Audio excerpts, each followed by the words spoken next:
민트 오디오북.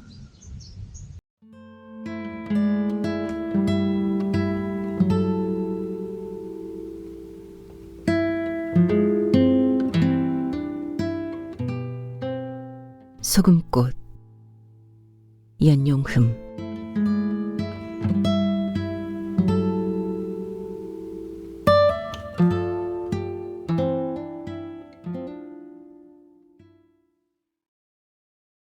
새벽은 소리보다 먼저 냄새로 온다. 창문 틈이 조금 열려있던 덕분에 알 수 있다. 밤새 식은 방 안에 바닷바람이 낮은 숨결로 스며든다. 서희는 고로 느낀다. 냄새 다음으로 느껴지는 것이 빛이다. 소금은 원래 흰빛인데 새벽에는 옅게 푸른빛이 난다. 피부에 닿으면 가볍게 튕겨나갈 것 같은 빛. 그게 느껴지면 예전에 고모가 읽어주던 문장이 떠오른다. 대축 리정 불가식, 길 리섭 대천. 무슨 넋두리도 아니고 종이의 바스락거림 뒤에 따라오는 말소리. 고요 속에 끼어드는 그 소리가 먹먹하기는 여전하다. 침대에서 일어난 서희는 낯선 창틀에 손을 얹는다. 바스러질 것 같던 나무의 결이 밤새 축축해졌다. 창을 열면 바람이 방의 물건들을 흔들어 버릴까 싶어 살짝 손만 내민다. 기온은 낮고 바람은 약한 편이다. 어제 고모가 말했다. 이런 날 바닷물이 담긴 염전 위에는 가장자리부터 얇은 비늘이 돋아난다고. 사람들은 그걸 소금꽃이라 부른다고. 꽃이라는 이름을 쓰지만 사실은 소금의 결정이다. 빛을 끌어안아 기가 충만해진 것들이 조금씩 굳고 거기에 짠맛이 들러붙는다. 굳은 것은 흰빛이어서 눈에 잘 띈다. 서로 엉켜 들러붙는 일은 생각보다 느리게 천천히 일어난다. 옆방은 여전히 조용하다. 서희는 이불을 개어 장롱 위에 얹고 조심조심 부엌으로 나온다. 두어 평도 되지 않을 공간은 고모가 그릇을 쌓아두지 않아서 덩 비어 있다. 수도와 싱크대 하나는 있지만 문짝에 고리 하나 제대로 붙어 있지 않은 곳이다. 이런 곳에서 살겠다고 온 고모가 참 용하다. 누구에게나 집은 필요하다. 의식주 가운데 하나이니 당연한데 사람이 어떤 집에서 사는가가 중요해졌다. 큰 집에 많은 재산을 쌓아놓고 사는 사람과 작은 집에 심플하게 사는 사람과의 차이. 사람들은 그 차이를 두고 삶의 질을 가늠하려 한다. 아니, 사람의 됨됨이까지 저울질하려 한다. 집이 조금씩 작아지던 시절 아버지는 어쩌다 한 달에 한두 번 집에 들어와도 휴대전화를 쥐고 앉아 한숨을 쉬거나 술을 마시거나 누군가의 소리를 질렀고 저녁에는 취한 몸을 가누지도 못했다. 가끔은 욕설이, 가끔은 침묵이, 가끔은 아무 일도 없는 하루가 어린 서희의 노트에 글로 쌓였다. 식탁은 점점 간소해지고 집에서는 말소리가 아예 사라져버렸다. 엄마가 이삿짐 트럭 한 대로 언니와 함께 남이 되어 떠난 일은 서희에게 전혀 충격이 되지 못했다. 파산을 선고한 아버지 곁에 굳이 함께 있기로 한 것은 어디를 가도 마찬가지일 듯한 체념이 작용했겠으나 이기적이고 변덕스런 두 인간에 대한 비호감이 더 컸다. 그만큼 서희는 눈치가 빨랐다. 무거운 짐을 옮기느라 찢겨나간 창호지, 덜컹거리는 현관. 서희는 한 뼘쯤 열린 문틈으로 떠나는 이들의 뒷모습을 많이 바라보았다. 그들이 자취를 감추었을 때 집은 새로운 냄새로 채워졌다.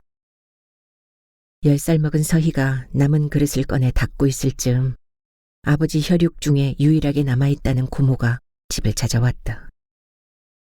작은 가방 하나를 어깨에 걸치고 부드러운 미소를 지으며 네가 서희구나. 몇 학년이니? 했다. 서희는 손가락 넷을 펴보였다. 저녁도 변변히 먹지 못하고 침통하게 TV만 들여다보던 서희는 그날 고모가 뚝딱 만든 카레를 먹었다. 여기도 살만하네. 그녀는 정신없이 카레를 먹는 서희를 보며 그렇게 중얼거렸다. 살만하다니. 여기가 지옥이라는 말로 반박하진 못했지만 나쁜 뜻으로 한 말은 아닌 것 같았다. 퀴퀴한 집에 고모의 몸에서 나는 향긋한 냄새가 퍼지기 시작했다. 아버지는 여동생을 상대하려고도 하지 않고 문이 닫힌 방에서 큰 소리로 뜬만전했다. 내가 없어지면 애 챙겨. 그게 무능한 아버지가 자기 여동생에게 한 마지막 부탁인지도 몰랐다. 그 뒤로 고모는 서희와 함께 지냈는데 어디서 무얼 하는지 아침에 나갔고 저녁에 돌아온 후 살림을 했으며 밤에는 책을 펼쳤다. 대화는 거의 없었다. 고모는 주로 이상한 책을 읽었다. 가끔 전자제품의 사용 설명서까지 장난삼아 읽어주기도 해서 집에 소리가 생겼고 굴곡 없는 마음에 높낮이가 생겼다. 서희는 이불을 뒤집어 쓴 채 고모의 목소리에 귀를 기울였다. 의미를 알 수 없어도 괜찮았다. 거기엔 언제나 따뜻함이 있었다. 누우면 고모의 책 읽는 소리가 기다려졌다. 때로는 피곤이 몰려와 얕게 잠에 빠졌다가도 목소리가 들리면 눈을 떴다. 그게 무슨 소리래? 언젠가는 벌떡 일어나 모르는 말에 관해 물어보기도 했다. 그건 나중에 알게 돼, 언젠가는. 서희는 고모의 말을 이해하려고 했다. 언젠가라는 기다림의 문법을 그때 배웠다. 언젠가는 오늘이 어제로 바뀌고 떠났던 것은 다시 찾아올 거라는 것.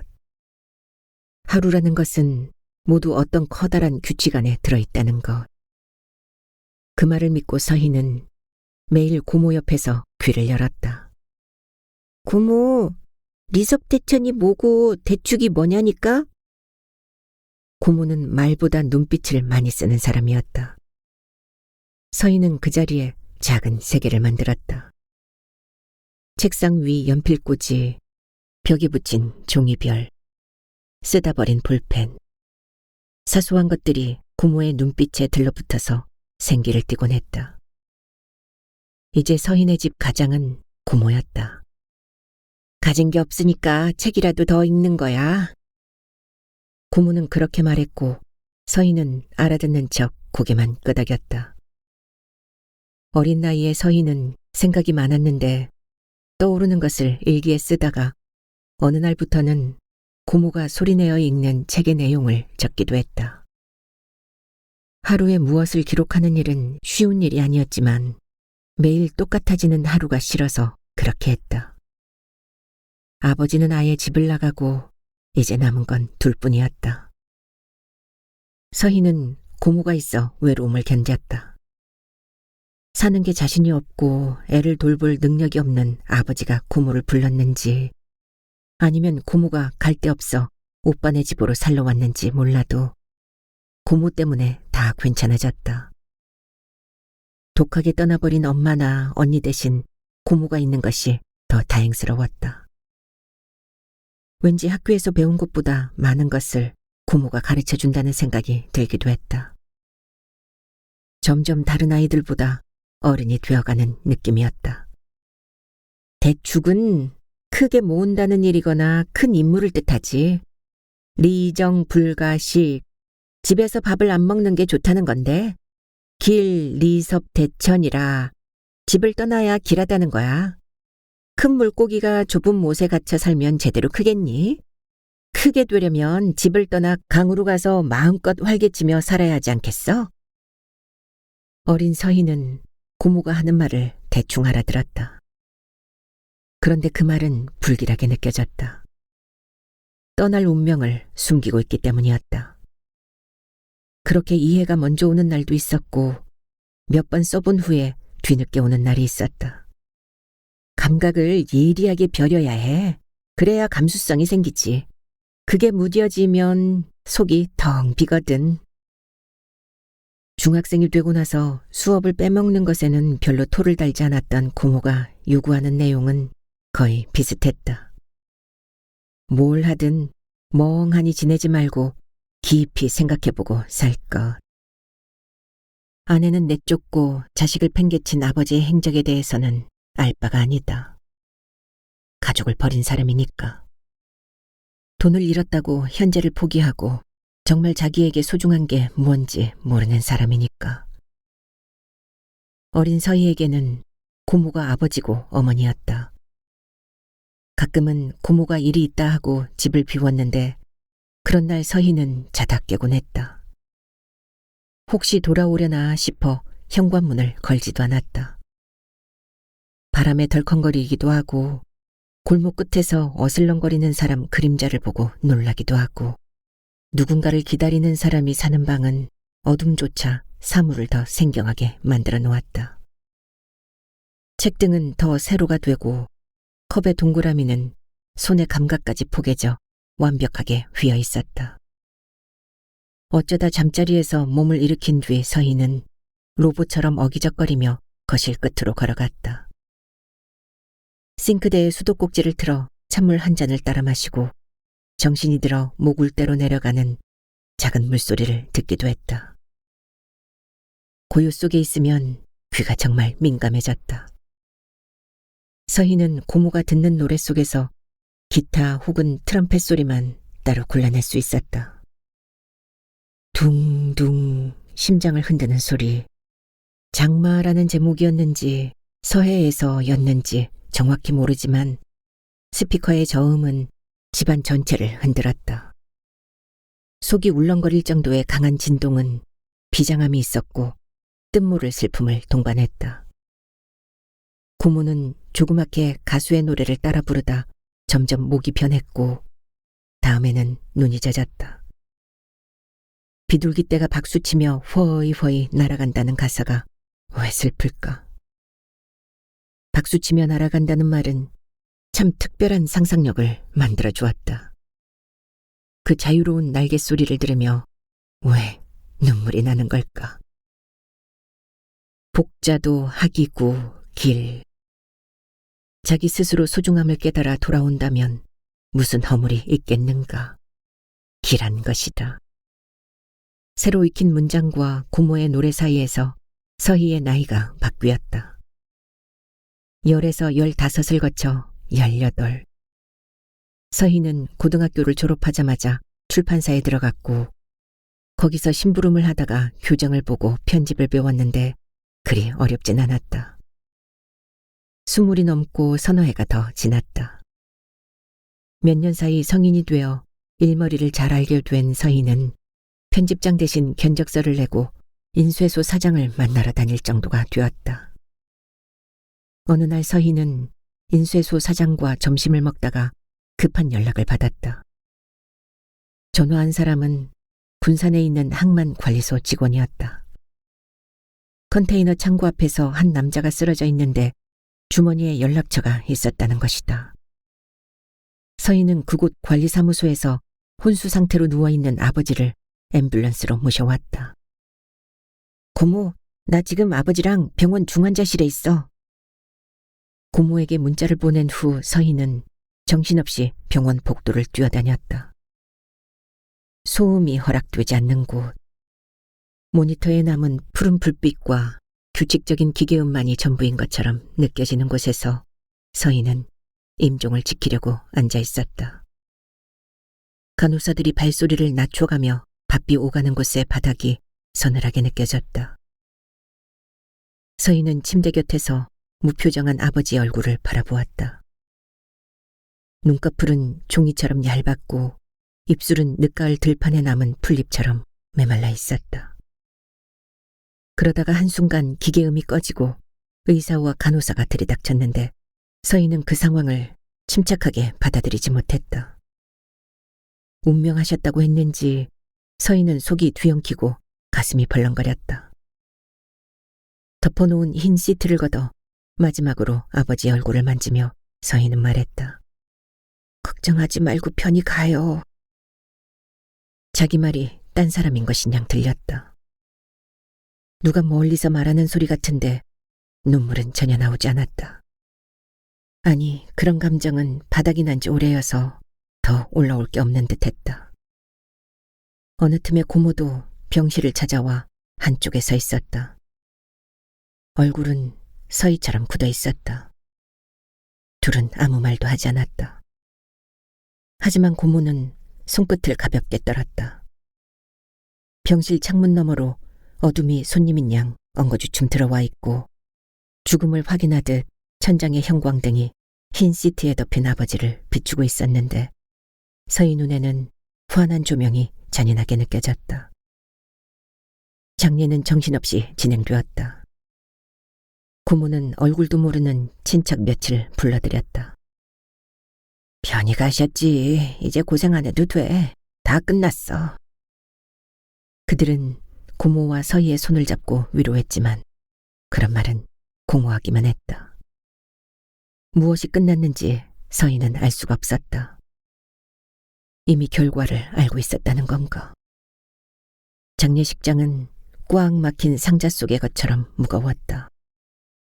국화꽃의 냄새와 락스 냄새가 뒤섞여 코에서 목 안쪽으로 내려갔다. 친척 외에도 고모가 아는 몇 사람이 찾아왔다. 서희가 일하는 곳에서는 사장과 편집장이 다녀갔다. 서희의 동료이자 친구인 남주는 마치 가족인 것처럼 장례가 끝날 때까지 함께했다. 그녀는 끼니 때마다 종이 그릇에 국을 떠서 고모와 서희 앞에 내어놓고 그것을 먹는지도 살폈다. 고모는 가끔 숟가락을 들었지만 서희는 거의 먹지 못한 채 사흘을 버텼다. 장례식장에서 마지막 날 꼭두 새벽에 낯선 남자가 분향소로 들어왔다. 희끗희끗한 머리, 조금 굽은 듯한 허리, 약간 휘청거리는 걸음걸이, 70은 되어 보이는 노인이었다. 그는 고인에게 절을 하고 한쪽 구석에 아무 말 없이 자리에 앉았다. 고모는 그를 보자 크게 기뻐하면서 허둥거렸다. 누구지? 서희는 궁금했다. 의자에 앉은 두 사람 사이에 긴 침묵이 오갔다. 말하기 어려운 어떤 것들이 있었던 게 틀림없었다. 예민한 서희는 몸으로 하는 그들의 말을 알아듣지 못했지만 불안이 엄습했다. 남주에게는 눈치껏 신경 쓰지 말고 눈 좀 붙이라고 하고는 자신도 무심한 척 벽에 기대어 살폈다. 잠깐 알 수 없는 곤혹이 고모의 얼굴에 드리워졌다. 고모가 조심스럽게 일어나 서희에게 다가왔다. 서희야, 아무래도 나갔다 와야 할 것 같다. 오래 있진 않을 거야.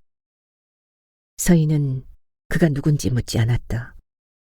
새벽 4시를 가리키고 있었고 남자는 구석에서 휴대전화 들여다보다가 고모의 손짓으로 일어섰다. 눈앞에 있는 아버지의 영정사진은 그래도 다감하게 웃고 있었다. 사기를 당하고 갑자기 허수아비가 되어버린 저 불쌍한 사람을 외면하며 달아난 엄마와 언니. 어린 시절 서희의 텅 빈 집을 지켜주려고 찾아온 고모. 갑자기 모든 생각이 뒤엉켜 한꺼번에 출렁거렸다.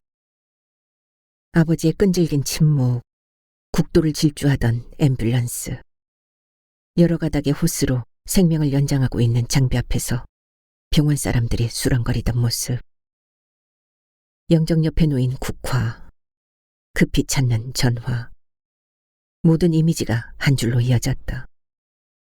그것은 토막토막 끊어져 있다가 다시 이어지고 있었다. 그날 오후 화장터에서 수습이 끝나기를 기다리며 고모는 서희에게 자신의 과거를 처음 털어놓았다. 혈육이라고는 하나뿐이지만 오빠에게 얹혀 살기를 거부했던 고모는 20 안팎의 제1교포 2세가 운영하는 가게에서 산 적이 있다고 했다.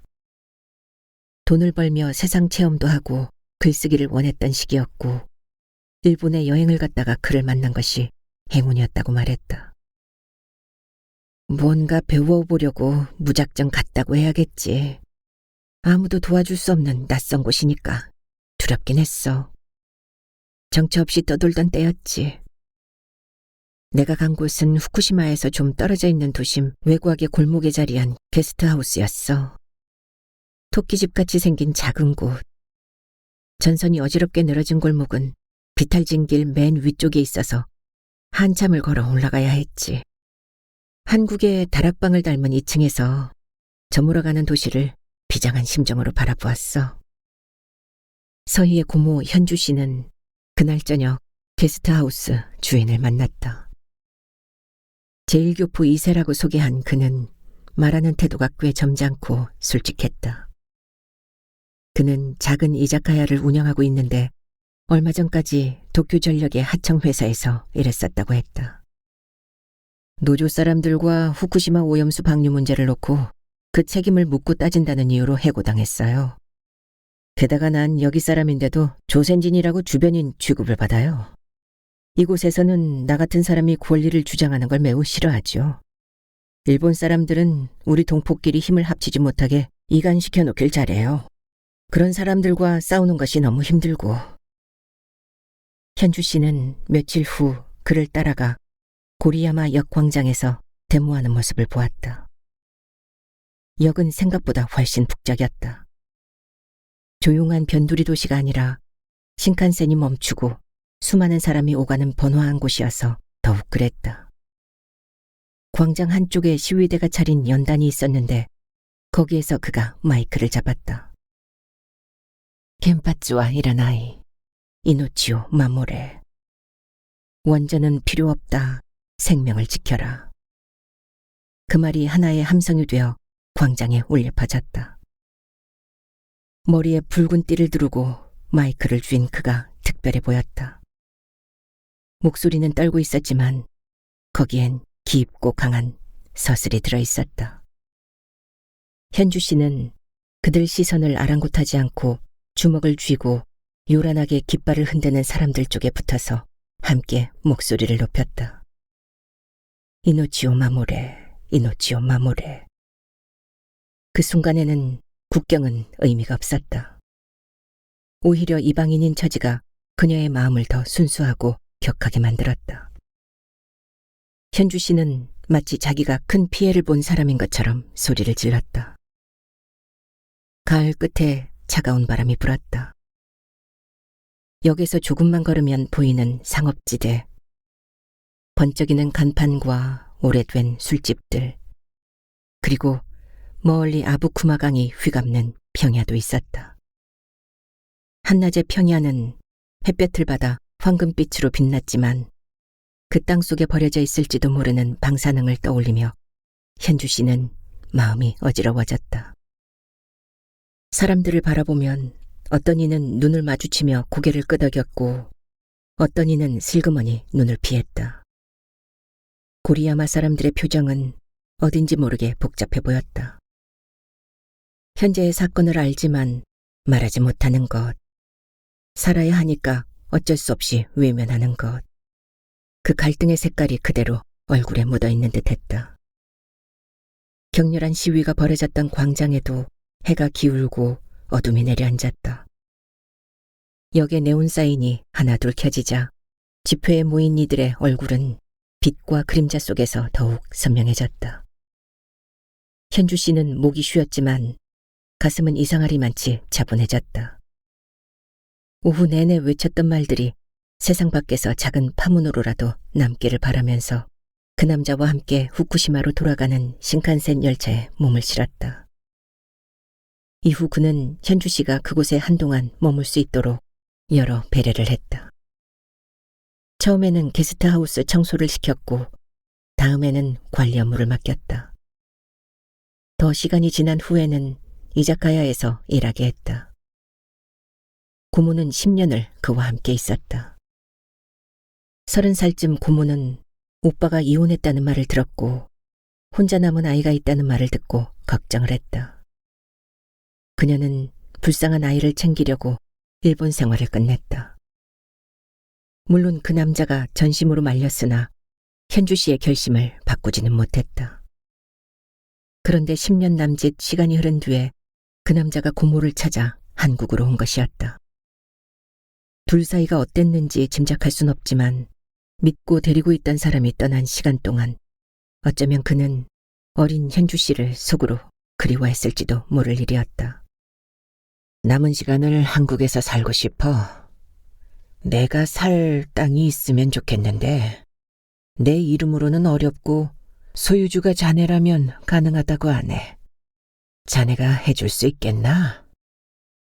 그 남자는 그렇게 말했고 그것 때문에 찾아왔던 것이라 했다. 장례일을 수습하고 난 고모는 얼마 후 사방을 다니며 알아보더니 마건포에 있는 소금밭을 매입했다. 그의 할아버지가 살았었다는 땅. 근처에 그가 있을 곳을 안겨준 고모는 서희를 떠나 그와 함께 있기로 했다. 내가 안 하면 안 되는 일이야. 너는 언제든 내려오면 돼. 누군가 자신을 필요로 하게 되면 그를 위해 삶을 내려놓으려 하는 고모. 서희는 지금 상황을 시간의 축에서 되짚었다. 고모가 젊은 시절 온 마음을 쏟고 있을 이자카야의 주인에게 떠나겠다고 말했을 때 그가 바로 이런 느낌을 받았을 것 같았다.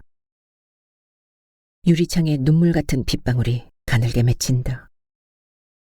유리창의 곡률은 외부의 어둠과 반짝이는 불빛의 움직임을 아주 근사하게 왜곡시킨다.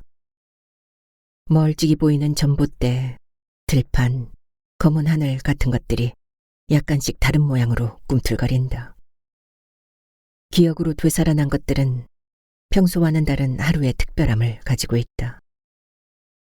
서희가 어젯밤과 오늘 새벽을 구별할 수 있게 된 것은 작은 차이에 모든 감각을 집중한 결과다. 어제와 다른 하루를 느끼지 못하면 살아있는 것이 아니지. 서희는 식탁 의자 하나를 앞으로 당겨 앉는다. 발끝이 바닥을 문지르면서 내는 아주 작은 소리를 듣는다. 그리고 고모가 하던 것처럼 벽에 걸린 고무장갑에게 말을 건다. 어떤 마음으로 살아야 하지? 하지만 고무장갑은 말이 없다. 말은 안 해도 되는 때가 많다. 하지만 말을 꼭 해야만 하는, 여럿이서 고함치고 외쳐야 하는 때가 있기도 하다. 서희는 그저께 남주와 광화문에 갔다. 경험이 없는 서희는 거기서 사람들의 열정에 적잖이 놀랐다. 자유나 정의라는 말은 멀찍이 서서 구경하는 사람들에겐 매우 낯선 단어다. 또 하나 알 수 없는 일은 다른 한쪽에서 또 다른 집단이 비슷한 말을 동원해 뭔가를 부르짖고 있다는 것이었다. 이 나라의 진짜 주인이 되기 위해 매주 토요일에 이곳에서 밤을 샌다 는 말을 하는 남주가 서희는 대단해 보였다.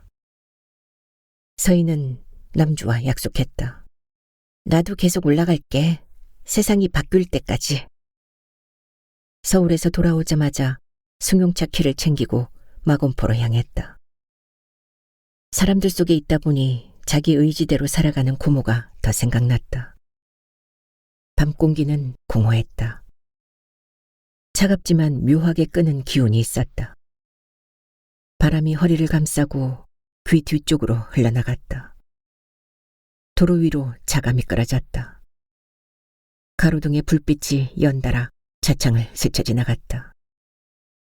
어둠과 빛이 교차할 때마다 마치 오래된 기억이 깜박이며 스위치가 눌렸다 꺼졌다 하는 듯했다. 위험하다 싶을 만치 속도를 높였다. 서희는 공주를 거쳐 홍성 쪽으로 계속 올라갔다. 밤의 도로는 헤드라이트 빛으로 곧게 열려 있었다. 도심으로부터 멀어질수록 공기 속의 밀도가 옅게 느껴졌다. 피로가 몰려왔다. 차창을 살짝 내려도 눈이 감겼다. 서희는 휴게소에서 의자에 기대어 잠깐 눈을 붙였다.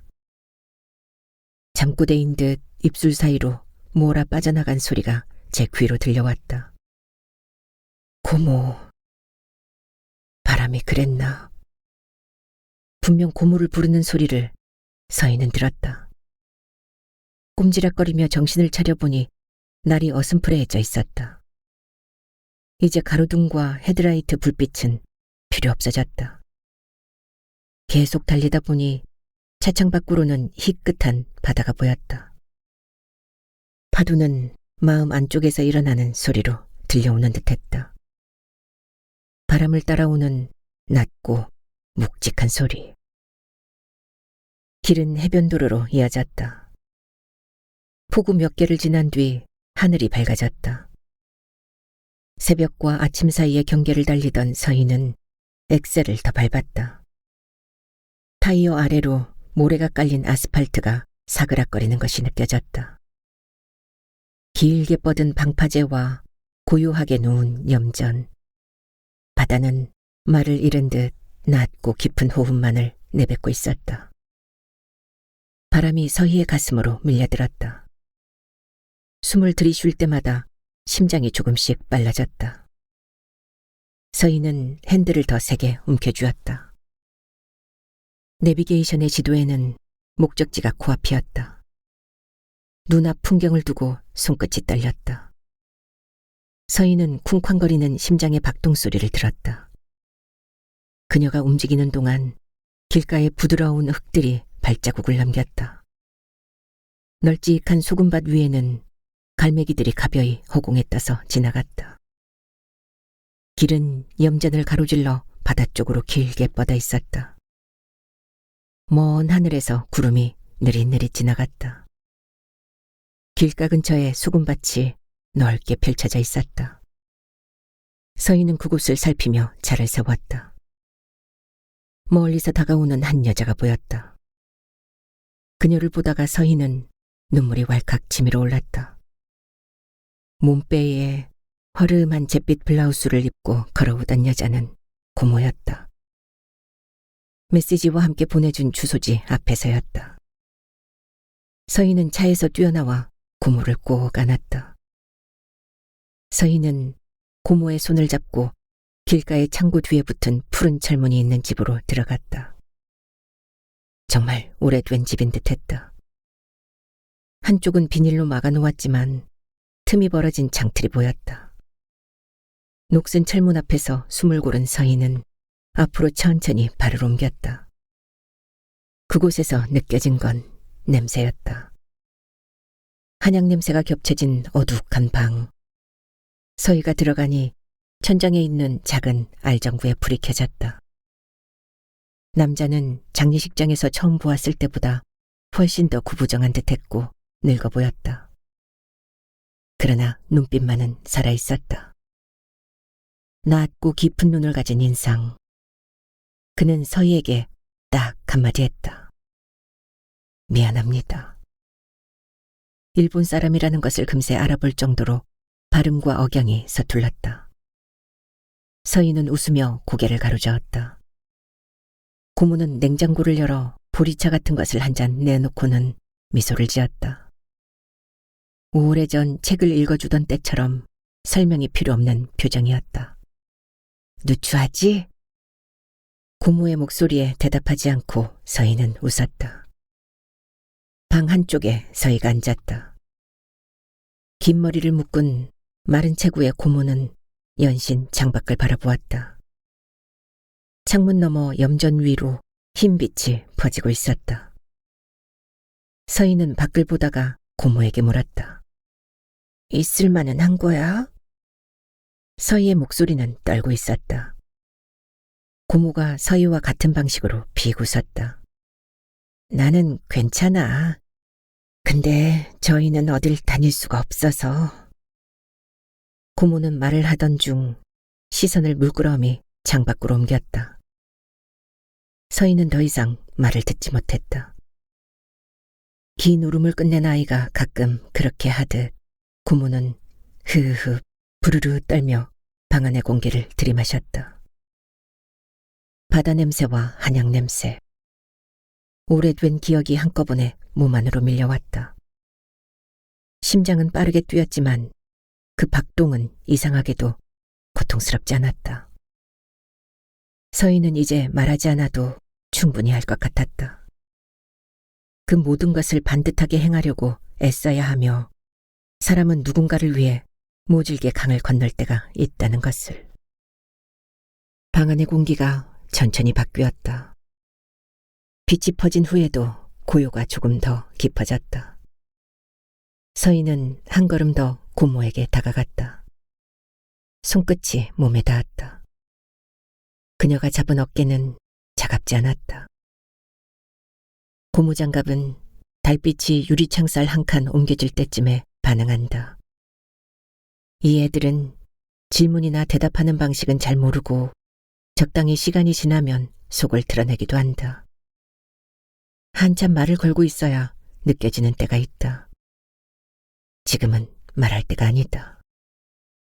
서인은 탁자 위에 있는 고모의 노트북을 열고 파워를 넣는다.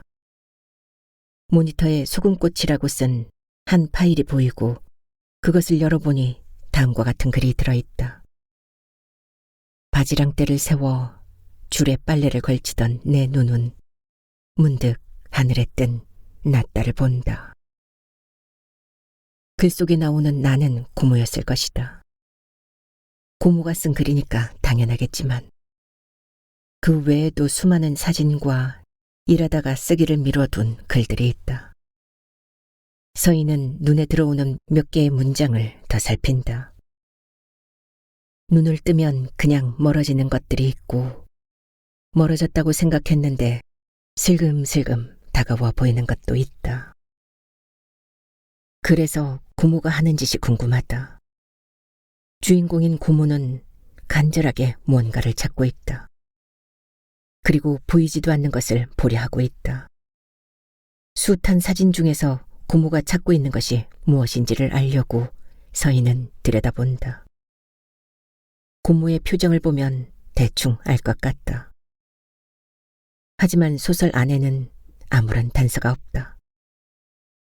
고모의 컴퓨터를 열어보고 거기 있는 글을 읽고 생각하고 졸다가 깨어보니 깊은 밤이다.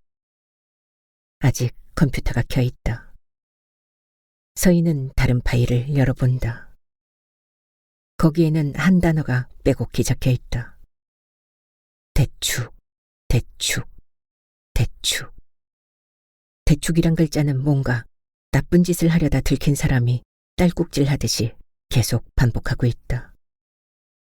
그것을 계속 찍어야 했던 고모의 감정이 고스란히 느껴진다.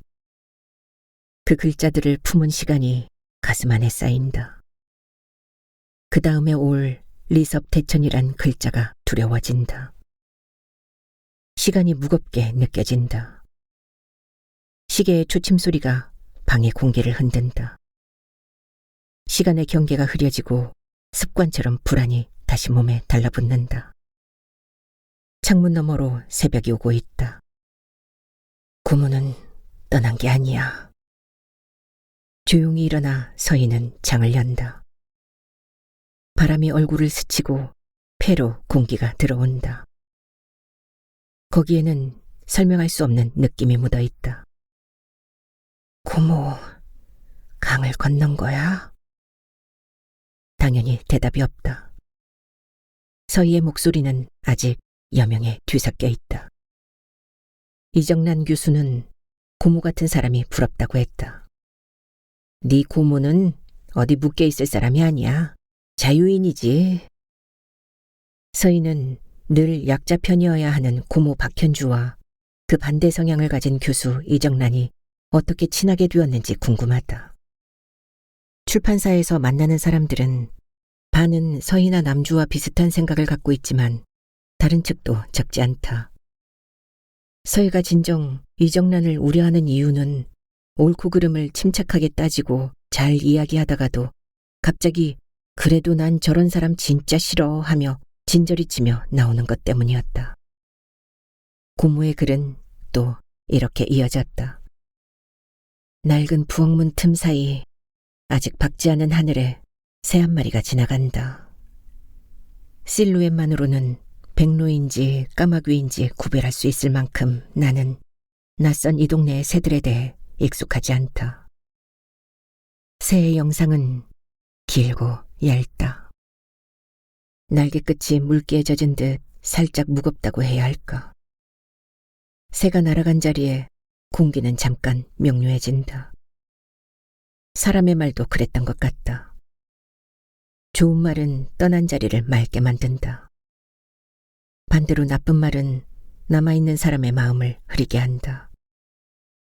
겐지 씨는 그 맑음 때문에 암을 이겨내고 살아있다. 나는 맨발에 끼어있는 운동화를 물끄러미 바라본다. 그리고 한 걸음 내딛다가 잠깐 멈춘다. 서인은 천천히 읽으며 생각한다. 문장은 생기 있게 의미를 살려내고 있다. 고모의 글은 살아있다.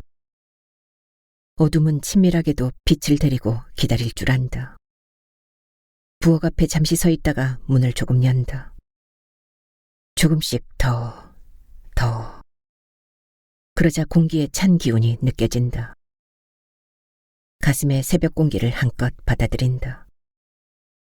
그리고 주머니에서 휴대전화를 꺼내어 가볍게 손끝으로 가장자리를 쓸어내린다. 화면은 깜깜하다. 검은 화면 속에 그동안 일어난 일들이 들어있다. 그것을 보며 숨을 크게 들이켠다. 이곳 소금밭의 새벽을 사진에 담아둘 생각이다. 공기가 상큼하다. 고모의 글이 자꾸 서희의 가슴을 파고든다. 고모는 개펄을 평평하게 다듬고 돌아와 창을 열고 바람이 불 때를 기다린다고 했다. 그리고 때가 되면 바닷물을 들인다고. 염도를 높이며 여기에 물을 가두는 것은 소금꽃을 피우기 위해서라고. 그리고 소금꽃이 피면 한나절 보낸 뒤 밀대로 한 곳에 소금을 모으며 누군가에게 하고 싶었던 말을 저기 있는 나무에게 대신 말한다고. 나는 인상파야. 해가 저무는 것을, 물 위에 있는 붉은 빛이 검게 변해가는 시간을 문장으로 묶어두고 싶어. 바닷물이 하얗게 결정을 이루는 불가해한 사건을 모두 다 남기고 싶어. 간밤에 고모가 한 말이었다. 고모도 잠을 못 잔 모양이다. 창밖에서는 바다가 천천히 깨어나고 있다. 검은 수면 위로 은빛 물결이 번지고 거대한 거울 같은 염전의 네모난 칸마다 빛이 가볍게 내려앉는다. 바람은 없었지만 공기는 살아있다. 멀리서 백로 한 마리가 날아오른다. 흰 날개가 천천히 그러나 확실하게 새벽 공기를 가르며 염전 위를 스쳐 지나간다. 그 날갯짓은 어떤 언어보다 또렷하다. 서희는 눈을 감는다. 파도 소리와 고모의 낮은 호흡, 창가의 숨소리가 한꺼번에 귓속으로 스며든다. 긴장은 그대로지만 화평하게 마음 한켠에 잠긴다. 창밖이 점점 환해진다. 어둠은 조금 남아 땅 위에 엎드려 있지만 빛에 밀려 조금씩 걷히고 있다. 염전의 얕은 물 위로 은빛 물결이 깔리고 그 위로 바람이 아주 느리게 지나간다. 바람이 지나간 자리에는 작은 주름이 머물다가 사라진다. 서희는 맨발로 염전 뚝을 따라 천천히 걷는다. 땅바닥은 밤새 식어 서늘한데 한 걸음 내디딜 때마다 작은 소금 알갱이가 바닥에 붙는 듯하다. 어느새 따라왔는지 고모가 서희 옆에서 조용히 걸음을 멈추고 있다. 한 걸음 한 걸음 속도가 비슷하다. 고모는 아무 말도 하지 않는다. 바람에 흔들리는 머리카락이 가끔 서희의 팔을 스친다. 그 사소한 스침이 오래된 기억을 흔든다. 어젯밤에 고모가 끝내 말을 다 하지 않았다. 괜찮아. 다 괜찮아졌어. 고모는 소금밭으로 다가가 발끝으로 살짝 건드린다. 소금밭의 얕은 물이 발목을 감싸고 그 위로 아침 햇빛이 반짝인다. 서희는 고모의 등 뒤에 열린 하늘을 바라본다. 아직은 희미하지만 곧 푸르러질 기색이 선명하다. 바다는 숨을 고르고 있고 소금밭에서는 하얀 꽃이 오르기 시작한다. 얇고 투명한 결정이 빛을 받아 반짝한다. 고모는 조금 떨어진 뚝 위로 올라간다. 어깨는 여전히 반듯하고 걸음은 새처럼 가벼워 보인다. 그녀는 잠깐 집 쪽으로 몸을 돌린다. 늙은 남자도 문 밖으로 나와 기지개를 켜듯 두 팔을 벌리고 있다. 이제 과거도 미래도 이곳 소금밭에만 닿아야 의미가 있다. 이곳 마건포는 소설 속에서 현주 씨가 모든 것을 버리고 찾아오는 곳으로 되살아날 것이다. 서희는 발걸음을 멈추고 고모를 바라본다. 이제 그녀의 가슴에는 가족과 연관된 슬픔 따위는 없다. 바닷물이 말라 소금 맛을 내는 흰 결정으로 바뀐 것과 사랑은 비슷한 것이라고 서희는 생각한다. 고모. 그녀는 고개를 천천히 돌린다. 응? 그 한마디. 되물음의 형식이면서도 잔잔한 파동으로 고모는 모든 대답을 하고 있다. 고모의 얼굴은 서희가 아닌 아침 해를 향해 있다. 더 이상 아무 말도 하지 않아도 서희는 알고 있다. 서로 다른 시간을 지나왔지만 계속 같은 자리에 서 있다는 것을. 바람이 다시 분다. 소금밭 위에 얇은 물결이 퍼진다. 물비늘을 일으켜 빛을 남반사하게 하던 작은 바람이 슬며시 땅 쪽으로 올라가 풀밭을 흔들고 있다. 그 위로 백로 한 마리가 날아오른다. 흰 날개가 잠시 십자로 펼쳐진다. 서희는 그 날개를 바라보다가 잠깐 눈을 감는다.